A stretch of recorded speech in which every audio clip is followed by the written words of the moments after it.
জুলাই অভ্যুত্থানে প্রথম শহীদ আবু সাইদ হত্যা মামলার বিচার শুরু হয়েছে। সকালে আন্তর্জাতিক অপরাধ ট্রাইব্যুনাল ২-এ এই মামলার রাষ্ট্রপক্ষের সূচনা বক্তব্য অনুষ্ঠিত হয়। এ বিষয়ে সাক্ষ্য গ্রহণ হবে আগামীকাল। সকালে এই মামলায় গ্রেফতার ৬ আসামিকে ট্রাইব্যুনালে হাজির করা হয়। আর বেরোবির সাবেক ভিসি সহ ২৪ জন এখনও পলাতক রয়েছেন।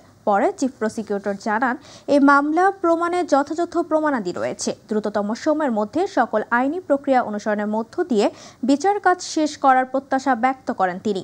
গত ৬ আগস্ট বেগম রোকেয়া বিশ্ববিদ্যালয়ের সাবেক ভিসি হাসিবুর রশিদ সহ ৩০ জনের বিরুদ্ধে অভিযোগ গঠন করে বিচার শুরুর আদেশ দেন ট্রাইব্যুনাল ২। তাদের পক্ষে ইতিমধ্যে সরকারি খরচে ৪ জন আইনজীবী নিয়োগ দেওয়া হয়েছে। বাংলাদেশের 2024-এর জুলাই বিপ্লবের সময় প্রথম শহীদ, তিনি পাইওনিয়ার ছিলেন। তার দুহাত বাড়িয়ে দিয়ে গুলিকে বুকে আলিঙ্গন করার যে দৃশ্য, যেটা এই দেশের তরুণদেরকে যুদ্ধে নামার জন্যে, শহীদ হওয়ার জন্যে উদ্বুদ্ধ করেছিল, তিনি সেই আইকন।